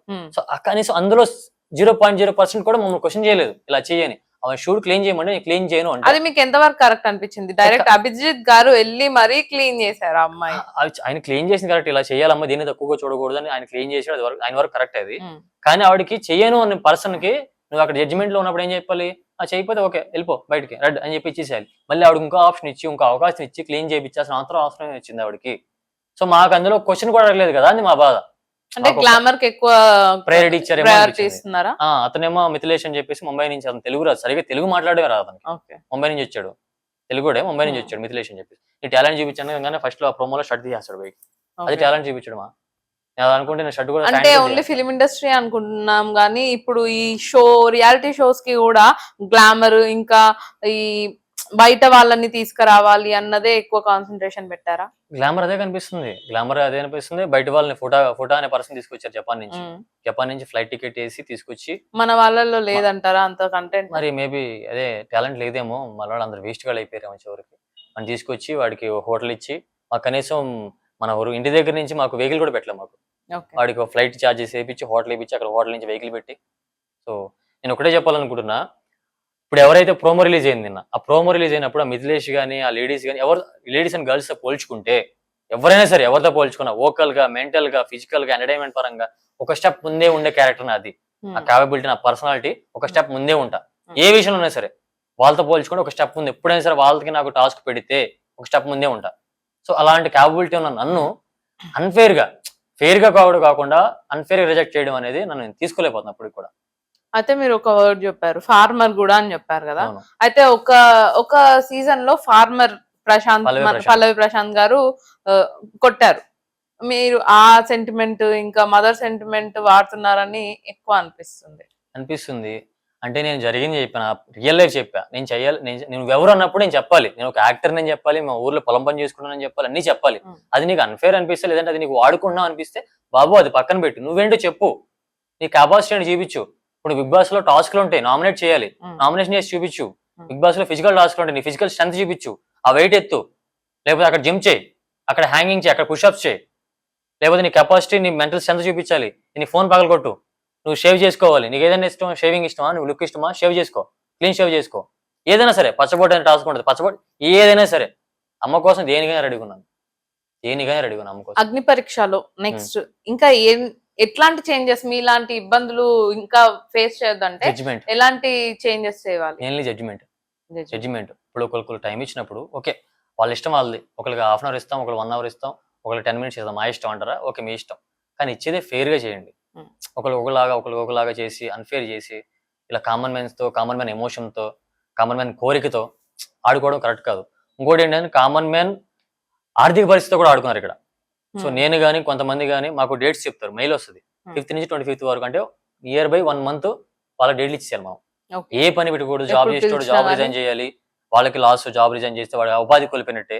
సో ఇంకోటి ఏంటంటే 20 జతలు బట్టలు పెట్టుకోమంటారు, ఓకే. ఆ బట్టలు కొన్ని వాళ్ళు సెలెక్ట్ చేస్తారు, ఏ బట్టలు వేసుకోవాలి, ఈ బట్టలు వేసుకోవాలని చెప్పేసి, ఆ బట్టలు మంచి బట్టలు కొనుక్కోవాలి. సో ఈ ప్రాసెస్ లో కొంచెం అమౌంట్ కూడా లాస్ అయ్యింది. సో నేను ఇప్పుడు వరకు నియర్ బై ఈ ప్రాసెస్ లో అప్పులు తీసుకొచ్చి 50,000 లాస్ లో ఉన్నప్పుడు 50,000 లాస్ అయినా, సో బట్టలకి అవ్వచ్చు, వాట్ ఎవర్ ఇవన్నీ చేసుకోవడానికి. సో ఆర్థిక పరిస్థితి మీద కూడా దెబ్బ కొడతారు వీళ్ళు. ఈ టైమింగ్ ఏదైతే ఉందో మార్నింగ్ 9 నుండి నైట్ 1, మార్నింగ్ 8 8 నుండి 8 నైట్ 1, అది Night కూడా 12 చేంజ్ ఇన్ కేస్ ఆ లాగ్ వల్లనే కదా ఇంత జరుగుతుంది. మరి వాళ్ళు టైర్డ్ అయిపోయి ఉంటారు, రెస్ట్ తీసుకోవాలి, మళ్ళీ మార్నింగ్ లేగాలి, ఇవన్నీ ఉంటాయి కదా. సో నేను ఒకటే చెప్తున్నా, 3 days వెళ్ళిన వాళ్ళం ఇంకో 3 days వెళ్ళమన్నా మేము ఇబ్బంది పడం కదా, ప్రాబ్లం ఫేస్ చేయం కదా. సో మీరు నాకు ఓపిక లేదురా బాబు, నాకు 5కి నేను చాలు ఇది అని చెప్పి వాళ్ళు చెప్తే, జడ్జెస్ చెప్తే వాళ్ళు ఏమన్నా ప్రాబ్లం చేయరు కదా ప్రొడక్షన్ వాళ్ళు, అన్న రేపు పెట్టుకుందాం అని చెప్పేసి. సో అది ఎందుకు చేయలేకపోతున్నారు? వాళ్ళ కోసం వాళ్ళు భయపడేనా చేస్తున్నారా? కంటిన్యూగా చేసి చేయాలి, లేకుండా వెళ్ళిపోవాలి, ఆడిషన్ చేసి అని చెప్పేసి. మీకు ఇబ్బంది ఉన్నప్పుడు మీరు ఫ్రెష్గా ఉంటేనే మా పెయిన్ కానీ, మా స్టోరీ కానీ, మా స్ట్రెంత్ అర్థమైంది మీకు, మా స్టోరీ తెలుస్తుంది. ఏం తెలియదు మీరు టైర్డ్ అయిపోయినప్పుడు. సో ఎందుకు పెట్టుకోవాలి? నెక్స్ట్ డే పెట్టుకోండి, ఇంకో నెక్స్ట్ డే పెట్టుకోండి.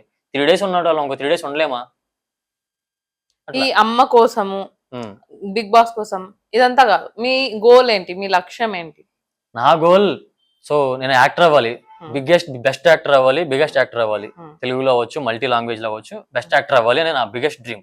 సో దానికోసం నేను ఆల్రెడీ నా ట్రాక్ చాలా క్లియర్ గా ఉంది. నాకు బిగ్ బాసే పెద్ద ఇదిగా కాదు నాకు బిగ్ బాస్, కాకపోతే నా ట్రాక్ చాలా క్లియర్ గా ఉంది. ఆల్రెడీ ప్రొడ్యూసర్ తో నాకు అగ్రిమెంట్ అయ్యింది, ఒక సినిమా ప్లాన్ చేస్తున్నాం మన షేర్ బడ్జెట్ లో. బెంగళూరు ప్రొడ్యూసర్, నా ఫ్రెండ్ డైరెక్టర్. సో నాకు డైరెక్షన్ టీం ఉంది, రైటింగ్ టీం ఉంది, డిజిటల్ మార్కెటింగ్ టీం ఉంది. సో నాకు ఒక సినిమాని కొబ్బరిగా కొట్టిన దగ్గర నుంచి, సో థియేటర్ రిలీజ్ అయ్యేంత వరకు, ఓటీటీ రిలీజ్ అయ్యేంత వరకు మనం ఎంతవరకు తీసుకెళ్ళాలి, ఎలాంటి స్ట్రాటజీ ప్లాన్ చేసుకోవాలి, ఆడియన్స్ కి ఏం నచ్చుతుంది, ఏం నచ్చట్లేదు, ఏమేమి చెప్పాలి, ఏమేం చేయాలి, ఆ గ్లిమ్స్ రిలీజ్ దగ్గర నుంచి, ప్రమోషన్ దగ్గర నుంచి ఎలాంటి కంటెంట్ ఉండాలి, ఇవన్నీ నాకు చాలా అబ్జర్వేషన్ చేసుకుని నేను చాలా క్లియర్ గా పెట్టుకుని, నాకు అందరు టీం ఉన్నారు, సినిమా రెడీ ఉంది, ఇప్పుడు నాకు స్క్రిప్ట్ అయిపోయింది, షూటింగ్ వెళ్ళాల్సింది, ఈ బిగ్ బాస్ వచ్చింది, బిగ్ బాస్ అప్లికేషన్ పెట్టి సెలెక్ట్ అయ్యాను అని చెప్పి ఆగిపోయాను. సో వాళ్ళకి కూడా చెప్పా, అన్న ఇది పరిస్థితి, మీరు నాకు చాలా ఇంపార్టెంట్, ప్రొడ్యూసర్ అనేటువంటి నాకు దేవుడితో సమానం. సో నా మీద మీరు 1 కోటి రూపాయలు పెడుతున్నారు, కనీసం లాభం రాకపోయినా పర్లేదు, నష్టపోకూడదు. సో నాకు బిగ్ బాస్కి వెళ్తే ఏమైందంటే కొంచెం ఫేస్ వాల్యూ వస్తుంది. ఆ ఫేస్ వాల్యూ వచ్చినప్పుడు ఇప్పుడు నేను వెళ్ళేటోడు కంటే ఆ ఫేస్ వాల్యూ వెళ్తే పోతురాజురా, బిగ్ బాస్ పోతురాజురా, బిగ్ బాస్ పోతురాజు సినిమా చూడొచ్చు, వెళ్దాం అనే కొంచెం ప్రమోషన్ ఉంటుంది కొంచెం మనకి. అప్పుడు మీరు ఇంకా సేవ్ అవుతారు. మీరు సేవ్ అయితే మీరు మంచిగా ఉంటే మాకు 4 సినిమాలు వస్తాయి, నాతో చేయకపోయినా పర్లేదు, వేరే వాళ్ళతో 4 సినిమాలు చేస్తారు. ఒక్కసారి మీరు లాస్ అయితే మీరు ఇబ్బంది అయింది అని నేను ప్రొడ్యూసర్ పాయింట్ ఆఫ్ వ్యూ ఆలోచించుకుని కూడా నేను నిర్ణయం తీసుకున్నాను. అండ్ సాంగ్స్ ఉన్నాయి, ఇప్పుడు బిగ్ బాస్ బిఫోర్ ఇప్పుడు 5 సాంగ్స్ రెడీ పెట్టుకుని ఉన్నా నేను, రిలీజ్ చేసుకోవాల్సినవి యూట్యూబ్ గురించి. ఫోక్ సాంగ్స్, డాన్స్ అంటే interest, album songs, Hindi, Telugu, multi language album songs. So ఇవన్నీ నాకు బ్యాకప్ లో ఉన్నాయని, నాకు రోడ్ మ్యాప్ చాలా క్లియర్ గా ఉంది. సో బిగ్ బాస్కి వెళ్తే కొంచెం అది హెల్ప్ అయ్యిద్ది అన్న ఉద్దేశంతో నేను ఇవన్నీ హోల్డ్ చేసుకున్నా. ఇప్పుడు నాకేం ఫరక్ ఏం పడదు, నేను బిగ్ బాస్కి వెళ్ళకపోయినా నాకు చాలా క్లియర్ గా, నేను చాలా స్ట్రాంగ్ గా ఉన్నా, క్లియర్ గా ఉన్నా, కాన్ఫిడెంట్ గా ఉన్నా. సో బట్ కాకపోతే ఏంటంటే ఓవర్ కాన్ఫిడెన్స్ అనిపించట్లేదా మీకు? దేనికి? నాకు బిగ్ బాస్ కాకపోయినా నేను వేరేవన్నీ క్లియర్ గా ఉన్నా. ఓవర్ కాన్ఫిడెన్స్ కదా నేను. బిగ్ బాస్ ఎంతో మందికి చాలా పెద్ద ఆపర్చునిటీ, పెద్ద స్టార్స్ కూడా బిగ్ బాస్ అంటే అన్ని వదిలేసుకొని వస్తారు. మరి మీరు ఇప్పుడు బిగ్ బాసే కాదు నాకు వేరేవి నాకు క్లియర్ గా ఉన్నాయి అనడం ఓవర్ కాన్ఫిడెన్స్ లాగా లేదు? నా మీద నాకు కాన్ఫిడెంట్, ఓవర్ ఎందుకు అవుతుంది? నా మీద నాకు కాన్ఫిడెంట్, నేను చింపే సపోర్ట్ చేస్తా, వాడి వీడు అని అనట్లేదు కదా. నేను కష్టపడుకుంటా, నాకు ఆల్రెడీ క్లియర్ గా రోడ్ మ్యాప్ ఉంది, నేను క్లియర్ గా నాకు ఎవ్రీథింగ్ రెడీ చేసుకుంటున్నా. ఒక సినిమా ఎలా వెళ్ళాలి, ఒక షార్ట్ ఫిల్మ్ ఎలా వెళ్ళాలి, వెబ్ సిరీస్ ఎలా వెళ్ళాలి, నేను ఎలా వెళ్ళాలి, ఆడియన్స్ కి ఎలా రీచ్ అవ్వాలి, బిగ్ బాస్ కి వెళ్ళకపోయినా నేను ఎలా వెళ్ళొచ్చు అని ఒక కామన్ మ్యాన్ తలుచుకుంటే, బిగ్ బాసే కాకపోయినా ఒక కామన్ మ్యాన్ ఇలా కూడా అచీవ్ చేసి చూపించవచ్చు అని ఒక కామన్ మ్యాన్ కి ఐకాన్ లాగా వెళ్ళాలి అని నా ఉద్దేశం. అంతేగాని ఓవర్ కాన్ఫిడెంట్ బిగ్ బాస్కి వెళ్తే కూడా వస్తుంది, మైలేజ్ వస్తుంది. కానీ ఎవరు బిగ్ బాస్కి వెళ్ళిన వాళ్ళు ఎవరు విన్నర్ అయిన వాళ్ళు ఎవరు చెప్పండి. ఇప్పుడు ఎవరన్నా మంచి హై గ్రోత్ లో ఉన్నారా సినిమా ఇండస్ట్రీలో కానీ వాట్ ఎవర్, ఏది చేసే చూపించండి, ఏది లేదు.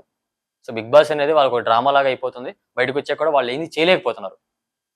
సో ఇప్పుడు నిన్న ఏది చేయలేకపోతున్నారు నిన్న అని కూడా ఎట్లా అభిజిత్ అంటారు? గారికి ఒక క్వశ్చన్ వేసాడు ఆ కుర్రాడు, అతను ప్రసాద్ అనే అతను ఆ Okay. ప్రోమోలో Hmm. 2 years విన్నర్ అయిన తర్వాత 2 years మీరు కనిపించలేదు, Hmm. ఏమైపోయారు అన్నాడు. Hmm. దానికి అగ్రెసివ్ అయ్యాడు అతను. Hmm. మాకేం పనులు ఉండవా Hmm. అని అతను పర్సనల్ గా తీసుకుని రెడ్ ఇచ్చాడు అభిజిత్ అతనికి. Hmm. ప్రోమోలో వచ్చింది నిన్న. సో అంటే వాళ్ళ ప్రాబ్లమ్స్, వాళ్ళ మేనేజ్మెంట్ ఎవరున్నారో వాళ్ళకి సైకలాజికల్ ఏముందో నాకు వాళ్ళ పర్సనల్ నాకు తెలియదు. Hmm. సో సరిగ్గా బిగ్ బాస్ ప్లాట్ఫామ్ ని వాళ్ళ పర్సనాలిటీ కోసమో వాళ్ళ ప్రొఫెషన్ కోసం యూజ్ చేసుకున్న వాళ్ళు ఎవ్వరు కూడా లేరు అని నా అంచనా. అంటే Hmm. బెస్ట్ గా యూజ్ చేసుకోవడం, ప్రమోషన్ చేసుకోవడం, లాంచ్లకి వెళ్ళడం, డబ్బులు సంపాదించుకోవడం, ఈ స్కాములు చేయడం ఇలాంటి కాదు, యూజ్ చేసుకోవడం కాదు. కెరియర్ లో వీడి ఇదిరా, వీడి గ్రాఫ్ ఇదిరా అని చెప్పుకోవడం ఎవరు లేరు. నాకు తెలిసి రీసెంట్ గా ఎవరు ఉన్నారంటే నా పర్సనల్ గా శివాజీ గారు. Hmm. శివాజీ గారు ఆయన బయటకు వచ్చిన తర్వాత ఆయన ప్లానింగ్, ఆయన విజన్, కోర్ట్ మూవీ అని, ఇంకో మూవీ అని, ఇప్పుడు ప్రదీప్ గారి సినిమాలో ప్రదీప్ రంగనాథన్, తమిళ ప్రదీప్ రంగనాథన్ సినిమాలో ఒక క్యారెక్టర్ చేస్తున్నాడు. ఆయన ప్రొడ్యూసర్ గా ఈయన క్యారెక్టర్ చేస్తున్నాడు. సో తమిళ్ కూడా వెళ్ళాడు శివాజీ గారు. సో నాకు కొంచెం నచ్చిన పర్సన్. సో అట్లా ఇప్పుడు మంచి ప్రొడక్షన్ నుండి మీకు ఆఫర్ వచ్చి Yeah. అదే టైంలో బిగ్ బాస్ లో మీరు డైరెక్ట్ గా వెళ్ళిపోవచ్చు అన్న ఛాన్స్ వస్తే మీరు ఏది చూస్ చేసుకుంటారు? నేను బిగ్ బాస్ చూస్ చేసుకుంటా. ఎందుకు అంటే ప్రొడక్షన్ ఆఫీస్ ప్రొడక్షన్ కూడా నేను కన్విన్స్ చేసుకుంటా. Hmm. సార్ నాకు ఇది, Hmm. నాకు అక్కడికి వెళ్తే కొంచెం ఎక్కువ రీచ్ వస్తుంది, అది మన సేఫ్టీకి మన రీచ్ కి ఇంపార్టెంట్. సో మనం ఇంకా వైడర్ గా ముందుకెళ్ళొచ్చు. ఎలా వెళ్ళడం కంటే నా ఫేస్ ఇప్పుడు అందరికి తెలియకపోవచ్చు, తెలియదు కూడా, తక్కువ తెలుసు. సో అట్లా అంటే కొంచెం ఎక్కువ మంది తెలుస్తాం. ప్రొడ్యూసర్ గా ప్రొడక్షన్ నుంచి మీరు కూడా సేవ్ అవుతారు. నేను మీ ప్రయారిటీ నాకు ఇంపార్టెంట్ అని చెప్పేసి కన్విన్స్ చేస్తాను. బిగ్ బాస్ అంటే ఒక్క మాటలో ఏం చెప్తారు? సో బిగ్ బాస్ అంటే ప్రజెంట్ అగ్ని పరీక్ష పెట్టి కామన్ మ్యాన్స్ తో ఆడుకునే ఒక ఫేక్ షో అని చెప్పి నేను చెప్పగలను. ఫేక్ షోనే అంటారు మీరు? సో అంత అన్ఫేర్ నడుస్తుంది, అంత అన్ఫేర్ నడుస్తుంది. సో ఇప్పుడు బిగ్ బాస్ లోపల కూడా స్క్రిప్టింగ్ ఇస్తారు, అంత జెన్యున్ గా ఉండదు అని చాలా టాక్స్ అండ్ రూమర్స్ వచ్చాయి. అది మీరు ఎంత వరకు కరెక్ట్ అని మీ అభిప్రాయం? సో మనం తెలియకుండా మనం క్లియర్ గా ఇది మాట్లాడకూడదు. నేను కూడా అభిప్రాయం. విన్నాను, స్క్రిప్ట్ అని చెప్పి విన్నాను. Hmm. బట్ బిగ్ బాస్ గురించి తెలియదు. ఇది చూశాను కాబట్టి లైవ్ లో అగ్ని పరీక్ష గురించి చెప్పమంటే ఏదని చెప్తాను, కానీ బిగ్ బాస్ గురించి అంత క్లియర్ గా తెలియదు. స్క్రిప్ట్ అని చెప్తున్నారు, బట్ అక్కడికి వెళ్తే కానీ తెలియదు. ఇప్పుడు అక్కడికి వెళ్ళిన కూడా బయటకి రివీల్ చేయట్లేదు, చేయకూడదని చెప్పి ఏమన్నా అగ్రిమెంట్స్ చేసుకున్నారు ఏమో తప్ప తెలియట్లేదు. సో స్టార్టింగ్ లో మీరు చూసుకుంటే స్టార్టింగ్ లో కూడా కామన్ మ్యాన్స్ వచ్చారు. అప్పుడు డైరెక్ట్ గా నాగార్జున గారే ఈ ప్రోమోస్ కామన్ మ్యాన్స్ వి కూడా ప్రోమోస్ ప్లే చేసేసి అక్కడనే సెలక్షన్ అనేది చెప్పేసేవాళ్ళు. అవును. అది బెస్ట్ అంటారా లేకపోతే ఇది బెస్ట్ అంటారా మీరు?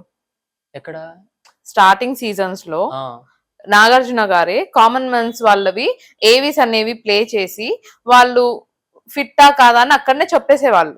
ఉమ్, ఇప్పుడు అగ్ని పరీక్ష అని ఇంత టైం వేస్ట్ చేస్తూ ఇంత సెటప్ చేసి ఇలాగా మీకు అన్ఫేర్ ట్రీట్మెంట్ చేసి పంపిస్తున్నారు కదా. అవును. సో అది బెస్టా ఇది బెస్టా? అదే బెస్ట్.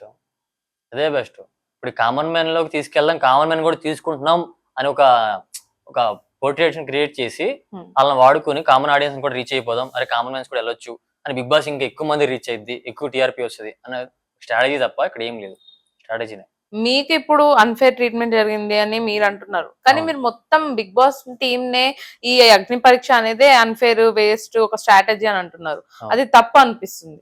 సో అంటే నేను బయటకు వచ్చేసాను, రిజెక్ట్ చేశారు, నేను లోపలికి వెళ్తే నేను మాట్లాడేటోని కాదు, ఇలా ఏం కాదు. సో నా పెయిన్ ఇక్కడ ఏంటంటే మెయిన్లీ నన్ను అన్ఫేర్ ప్రాసెస్ లో రిజెక్ట్ చేశారు. క్వశ్చన్ అడగకుండా నా టాలెంట్ ఏం చూపించకుండా నాకు ఒక అవకాశం ఇవ్వకుండా జస్ట్ ఒక 3 to 5 minutes డ్యూరేషన్, ఒక్కొక్కరికి 45 minutes ఇచ్చారు. వాళ్ళకి 45 minutes ఇవ్వడం ఎందుకు, మాకు 3 minutes 5 minutes లేపేయడం ఎందుకు? ఇది టార్గెట్ లా పెట్టుకున్నారు, వీళ్ళని లేపేసేయాలి, ఫేస్ వాల్యూ చూసో లేకపోతే ఇంకేమైనా బ్యాక్గ్రౌండ్ నడుస్తుందా అని నాకు డౌట్ వచ్చింది. ఇప్పుడు కొంతమందిని ఆల్రెడీ నేమ్స్ రిలీజ్ చేసేసారు సెలెక్ట్ అయిపోయారు అని. అవును. మీరు ఇంత మందిని ఇంత వెయిట్ చేపించి ఇదంతా డ్రామా క్రియేట్ చేస్తున్నారు, లేదు ముందే ఇదంతా స్క్రిప్టెడ్ ఆల్రెడీ సెలెక్టెడ్ పీపుల్ ఉంటారు అని చాలా మంది అంటున్నారు. మరి దీనికి మీ అభిప్రాయం ఏంటి? నేను అదే అనుకుంటున్నా. ఎందుకంటే నేను వాళ్ళతో పోల్చుకుంటే నేను ది బెస్ట్ చెప్పాను కదా, ఒక స్టెప్ ముందే ఉంటా. Hmm. అమ్మాయితో పోల్చుకుంటే ఇప్పుడు అమ్మాయి షూ క్లీన్ చేయమంటే షూ ఎక్కడ ఉంది చెప్పండి మేడం, షూ ఎక్కడ ఉంది ఇవ్వండి అని తీసుకుని వెళ్ళిపోయి క్లీన్ చేస్తా, తప్పేం కాదు అది. Hmm. నేను చేయను అంటే వెళ్ళిపోమని చెప్పాలి, Hmm. అది ఫెయిర్ రిజెక్షన్ అయితే వెళ్ళిపోమని చెప్పాలి. వెళ్ళిపోమనుకుంటే మళ్ళీ ఇంకో ఛాన్స్ ఇవ్వడం ఎందుకు అమ్మాయికి క్లీన్ చేయమని చెప్పేసి, మళ్ళీ ఇంకో ఛాన్స్ ఇచ్చి మళ్ళీ అభిజిత్ వెళ్ళి అలా కాదమ్మా ఇలా తొడవాలి అని చెప్పి కిందకి వెళ్ళి కాలు దగ్గరికి తొడవడం. బిగ్ బాస్ ఫేక్ అంటున్నారు, వెళ్ళిన వాళ్ళకి ఫ్యూచర్ లేదు అంటున్నారు. Yeah. మళ్ళీ బిగ్ బాస్ కి వెళ్ళాలని ఇంకా డ్రీమ్ ఉంది, వైల్డ్ కార్డ్ ఎంట్రీ వచ్చినా కానీ వెళ్తాను అంటున్నారు. మరి ఏంటి మీ స్ట్రాటజీ ఏంటి? బిగ్ బాస్ ఫీచర్ లేదు అంటే అది వాళ్ళు చేసుకున్న ప్రాబ్లం. ఖచ్చితంగా బిగ్ బాస్కి వెళ్ళొచ్చిన వాళ్ళకి ఫీచర్ ఉంటది. Hmm. ఆ ఫేము, ఆ నేము, బిగ్ బాస్ అసలు ఎవరు తెలియనోడు కూడా బిగ్ బాస్కి వెళ్ళొచ్చాక ఆ పేరుతో సహా పిలుస్తారు. ఎందుకంటే ఇళ్లలో టీవీలో అందరికీ రీచ్ అయిపోతారు కాబట్టి, అందరు తెలిసిపోతారు కాబట్టి. సో అది వాళ్ళు యూజ్ చేసుకునే విధానం బట్టి వాళ్ళు సరిగ్గా యూజ్ చేసుకోలేదు. అది నేను యూజ్ చేసుకుంటా. నాకు స్ట్రాటజీ ప్లాన్ చేసుకుని బయటకు వచ్చాక ఎలా చేసుకోవాలి, ఆ ఫేమ్ని ఎలా ఉపయోగించుకోవాలి, నేను కష్టపడి, సో డే అండ్ నైట్ కష్టపడి, సో ఇప్పుడు కంటే తర్వాత ఇంకా నేను ఎక్కువ హార్డ్ వర్క్ చేయాలి. హార్డ్ వర్క్ చేసి చూపించాలనుకుంటున్నా. అది నా స్ట్రాటజీ. అలాంటప్పుడు బిగ్ బాస్ వెళ్ళిన పర్సన్స్ మిస్టేక్. ఏదైనా మనకి ఇష్టం ఉంటే దాని గురించి మనం నెగిటివ్ గా మాట్లాడడం, కానీ మీరు నెగిటివ్ గా మాట్లాడుతున్నారు, మళ్ళీ అదే కావాలి అని అంటున్నారు. ఇప్పుడు వెళ్ళిన పర్సన్స్ మిస్టేక్ కానీ బిగ్ బాస్ ది కాదు కదా. సో బిగ్ బాస్ అయితే 100% కాదని చెప్పలేదు. స్క్రిప్ట్ ఉందా, స్క్రిప్ట్ లాగా ఉంటుందా అని చెప్పేసి అన్నారు కదా. సో ఆ పాయింట్ ఆఫ్ వ్యూ ఉండొచ్చు ఉండకపోవచ్చు అని చెప్పాను తప్ప బిగ్ బాస్ మొత్తం స్క్రిప్ట్, బిగ్ బాస్ మొత్తం వేస్ట్ అని చెప్పట్లేదు. సో అక్కడ వాళ్ళు ఆడిస్తారు. వాళ్ళు ఆడిసినట్టుగా మనం ఆడుకోవాలి. అక్కడ ఆడాలి. ఆడే ప్రాసెస్ లో వీళ్ళని బయటికి ఎలా పోర్ట్రేట్ చేస్తారు. ఇప్పుడు మన ఉన్నాడు మన బొంబైగ్రాను మనడు రామరాథుడు ఉన్నాడు, బొంబైగ్రాన్ రామరాథుడు. సో తను 600 millions 500 millions సాంగ్ రీచ్ వెళ్ళిపోయింది. ఒక ప్రాపర్ హీరో లాగా వెళ్ళిపోయాడు ఫోక్ సాంగ్ లో. తను తీసుకొచ్చి బిగ్ బాస్ తీసుకొచ్చి కమెడియన్ లాగా పోర్ట్రేట్ చేశారు. వాళ్ళు ఎలా పోర్ట్రేట్ చేయాలనుకుంటే చేసేయచ్చు. కమెడియన్ లాగానో, ఒక ఫుల్ లాగానో, ఒక కమెడియన్ తీసుకొచ్చి హీరో చేసి అని చేసేయచ్చు. సో వాళ్ళు చేయాల్సింది వాళ్ళు చేస్తారు. వాళ్ళు ఆడుకోవాల్సింది ఆడుకుంటారు. నువ్వు దాని నుంచి నేర్చుకుని తెలుసుకుని దాన్ని నువ్వు ఏ విధంగా వాడుకుంటావు, బయటకు వచ్చిన తర్వాత నువ్వు ఏ విధంగా బ్యాక్ బోన్ అవుతావు, సో బౌన్స్ బ్యాక్ అయి నువ్వు చూపిస్తావు అనేది పాయింట్ ఇక్కడ. సో దాన్ని నువ్వు బిగ్ బాస్ కి వెళ్తే మీరు ఎలాంటి కంటెంట్ ఇస్తారు? మీ నుండి ప్రజలు, ఆడియన్స్ ఎలాంటి కంటెంట్ రిసీవ్ చేసుకుంటారు?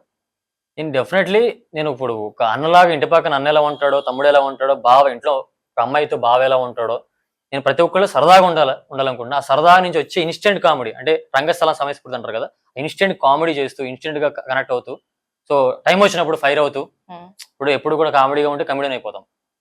సో ఫైర్ అవ్వాల్సిన టైం ఫైర్ అవ్వాలి. సో ఎవరికైనా నాకు లేడీస్ అంటే అమ్మ కాబట్టి లేడీస్ అంటే చాలా ఇంట్రెస్ట్, గౌరవం అనమాట. వాళ్ళకి ఏదైనా ప్రాబ్లం జరిగినప్పుడు వాళ్ళ పక్కన నుంచోవడం, అది ఏ పాయింట్ అయినా సరే కరెక్ట్ గా పాయింట్ ఉంటే ఎండింగ్ నేను ఒక్కడే మిగిలిపోతున్నా సరే వాళ్ళ పక్కన నుంచుని పోరాడడం ఆడపిల్లలతో పాటు.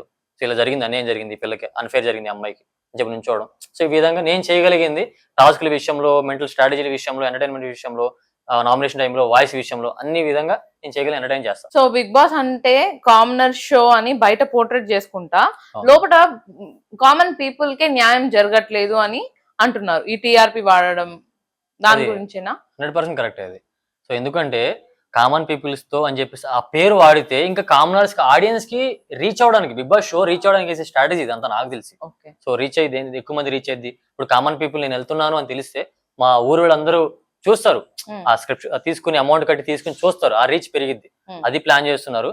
సో ఒక స్ట్రాటజీ ప్లాన్ చేసుకుని బిగ్ బాస్ అని చెప్పేసి, అగ్ని పరీక్ష అని చెప్పేసి కామనర్స్ తో ఆడుకోవడం చెప్పే కదా. కామనర్స్ ఆశలతో, మెంటల్ కోరికలతో, వాళ్ళ ఫైనాన్షియల్ సిచ్యువేషన్ తో ఆడుకోవడం, ఇదంతా ఒక ఆటలాగా ఆడుతున్నారు అంతే. అయితే ఎవరినైతే సెలెక్ట్ చేశారో వాళ్ళతో ముందే కాంట్రాక్ట్ మాట్లాడుకొని మనీ తీసుకొని ఏమన్నా లోపలికి పంపిస్తున్నారని అనుకుంటున్నారా? లేదు, నాకు అలా ఇప్పటి వరకు ఎలాంటి ఇన్ఫర్మేషన్ రాలేదు. నాకు అసలు దాని గురించి ఏం తెలియదు.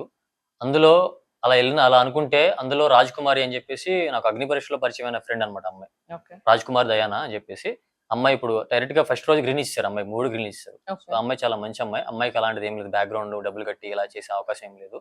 సో అమ్మాయి జెన్యూన్ గా నడిచింది. ఒక్క అమ్మాయి నాకు జెన్యూన్ గా నడిచింది అనిపించింది. అది ఏ టైంలో జరిగింది? First day morning. సో ఇప్పుడు మీరు వెళ్ళారు కాబట్టి క్వశ్చన్ అడుగుతున్నాను.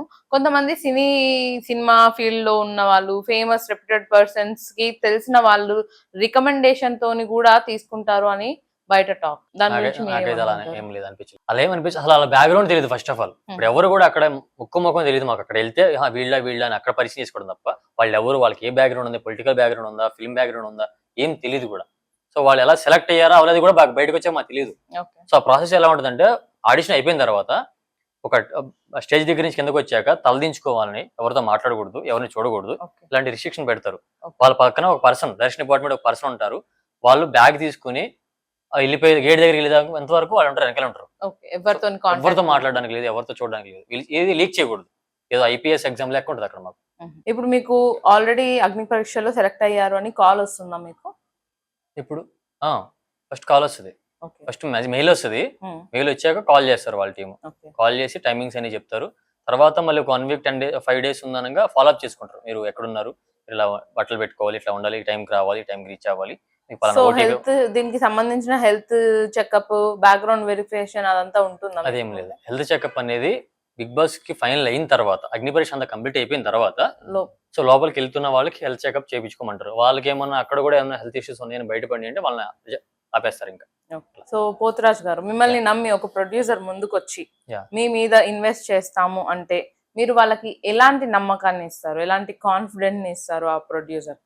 జనరల్ గా ప్రొడ్యూసర్, కొత్త ప్రొడ్యూసర్ గానీ తెలిసిన ప్రొడ్యూసర్ వచ్చినప్పుడు వాళ్ళని ఎలా ముందుకు నడిపించాలి తెలియక కొంతమంది డైలమాలో పడి ఏదో చేసేద్దాం ఇది చేద్దాం అని చెప్పేసి వాళ్ళని బిస్కెట్ చేసి చివరికి వాళ్ళు ఇంకో నలుగురిని చెడగొట్టేలాగా తయారు చేస్తున్నారు. సో నా పాలసీ అది కాదు. నాకు ఫైనల్ గా ప్రొడ్యూసరే దేవుడు. అసలు ఆయన లేకపోతే ఇవన్నీ ఏ క్రాఫ్ట్ పనిచేయదు. సో ఆయనే దేవుడు. ఆయన్ని స్టార్టింగ్ సినిమా దగ్గర నుంచి ఆయన ఎలాంటి స్ట్రెస్ ఫీల్ అవకుండా స్టార్టింగ్ దగ్గర నుంచి ఎండింగ్ వరకు ప్రతి క్రాఫ్ట్ నాకు తెలుసు. ప్రతి క్రాఫ్ట్ ని ఎలా డివైడ్ చేసుకుంటూ రావాలి, అన్ని ముందు చూసుకునే ధైర్యం, నమ్మకం ఆయన ఇవ్వగలుగుతాను. అండ్ సేమ్ టైం ఆయన ఒక 10 రూపాయలు పెడితే నష్టపోకుండా ఉండే చాలు. ఆయన సేవ్ చేయకపోయినా పర్లేదు, నష్టపోకుండా ఉండే చాలు. ఈ పాలసీ ఈ ఆయనకి ఇస్తా నమ్మకం అని చెప్పి నేను అండ్ ఇంకోటి ఏంటంటే నాకు నాకు ఏ హై సినిమాలు ఏదో ఫ్యాక్షన్ ఏదో చేసేయాలి ఇది కాదు. ఒక మిడిల్ క్లాస్ కుర్రాడు, ఒక పక్కింటి కుర్రాడు ఎలా ఉంటాడు, వాడి లవ్ స్టోరీ ఏంటి, వాడి బ్యాక్ స్టోరీ ఏంటి, వాడి ఫ్యామిలీ ఎలా ఉంది, ఒక ఫ్యామిలీని ఎలా సపోర్ట్ చేస్తున్నాడు, సో ఇలా ఒక మిడిల్ క్లాస్ కుర్రాడు స్టోరీస్ అంటే నాకు చాలా ఇష్టం. సో సో ఇదంతా జరిగింది కదా, Yeah. సో వెళ్ళారు, రిజెక్ట్ అయ్యి వచ్చారు, మీరు దీని నుండి ఏం నేర్చుకున్నారు? నేను ఫస్ట్ నుంచే స్ట్రాంగ్ గా ఉన్నా. నేను ఏం చేయాలి, ఎలా చేయాలి అని చెప్పేసి నేను ఇంకా స్ట్రాంగ్ అయ్యా ఈ విషయం నుంచి. సో ఎందుకంటే నేను ఇప్పుడు ఒకటే ఛాలెంజ్ ఇవ్వాలనుకున్నా, బిగ్ బాస్ కూడా టీం కూడా ఒకటే ఛాలెంజ్ ఇవ్వాలనుకున్నా. సో బిగ్ బాస్ ఇప్పుడు వరకు ఎవరైతే బిగ్ బాస్ పేరు చెప్పుకుని ఇప్పుడు బయటకు వచ్చాక కూడా బిగ్ బాస్ స్వాతి అని, బిగ్ బాస్ అదని, బిగ్ బాస్ అదని ఇదని వాళ్ళ పేర్లు ముందు బిగ్ బాస్ పేర్లు చెప్పుకుని ఆ చలామణి అవుతున్నారు తప్ప వాళ్ళ కెరియర్ లో ఎలాంటి గ్రోత్ లేదు. వాళ్ళ మీద వాళ్ళు ఫోకస్ చేసుకోవట్లేదు. వాళ్ళ పర్సనల్. నేను చేయాల్సింది ఏంటంటే ఇప్పుడు బిగ్ బాస్ 10 ఉంది. బిగ్ బాస్ 10 లో ఇప్పుడు వెళ్ళి విన్నర్ అయ్యి బయటకు వచ్చేది ఎవరైనా అమ్మాయి అవ్వచ్చు, అబ్బాయి అవ్వచ్చు. వాళ్ళతో పోల్చుకుంటే, వాళ్ళ కెరియర్ గ్రాఫ్ తో పోల్చుకుంటే నేను డే బై డే కష్టపడతాను, నిద్రపోను, 24 అవర్స్ కష్టపడతాను, ఏం చేస్తానో ప్లాన్ చేసుకుంటాను, స్ట్రాంగ్ గా ముందుకెళ్తాను. వాళ్ళతో పోల్చుకుంటే వాళ్ళకి ఈక్వల్ గా వెళ్తా కెరియర్ విషయంలో, ఆ గ్రాఫ్ విషయంలో. ఇది నేను పెట్టుకున్న టార్గెట్, నేను పెట్టుకున్న కాన్ఫిడెంట్, ఇది సో నా ప్రజెంట్ నాకు. సో వాళ్ళకి ఆ బిగ్ బాస్కి వెళ్ళి కప్పు కొట్టినోడితో ఈక్వల్ గా ఉండాలి, ఉంటా, చూపిస్తా. ఒక కామన్ తలుచుకుంటే హార్డ్ వర్క్ చేస్తే ఎలా ఉంటుందో నిరూపిస్తా, అందరికి ఐకాన్ లాగా నిలుస్తా. అది నేను చేయాలనుకుంటా. నైస్ పోతురాజ్ గారు, Yeah. మీ ఫైర్, మీ ఆన్సర్స్ వింటే నాకు కూడా అదే అర్థమైంది. మీరు డెఫినెట్ గా బిగ్ బాస్ లో ఉంటే ఖచ్చితంగా కప్పు కొట్టే వాళ్ళేమో. సో ఇంకా ఏం లేట్ జరగలేదు, వైల్డ్ కార్డ్ ద్వారా కూడా మీరు వెళ్ళి కప్పు కొట్టి మళ్ళీ అదే ఫస్ట్ ఇంటర్వ్యూ మాకే ఇవ్వాలని మేము కోరుకుంటున్నాము. ఫస్ట్ ఇంటర్వ్యూ మీకే ఇస్తా. అండ్ ఆల్సో ఆ కప్పుని తీసుకెళ్లి అమ్మ చేతిలో పెట్టి, అమ్మ Definitely. పాదాల దగ్గర పెట్టి, సో ఇక నాకు అంత మించిన లైఫ్ లో ఏదో చేయాలని ఆశ కూడా లేదు. ఇంకా నాకైతే బిగ్గెస్ట్ డ్రీమ్ అమ్మని హ్యాపీగా చూసుకోవాలి. ఆల్ ద బెస్ట్ అండి, మీరు ఖచ్చితంగా ఏదో ఒకటి సాధిస్తారు. Thank you. అండ్ చూసారు కదా, నెక్స్ట్ ఇంకొక ఇంటర్వ్యూతో మీ ముందుకు వస్తాను. Devisri signing of.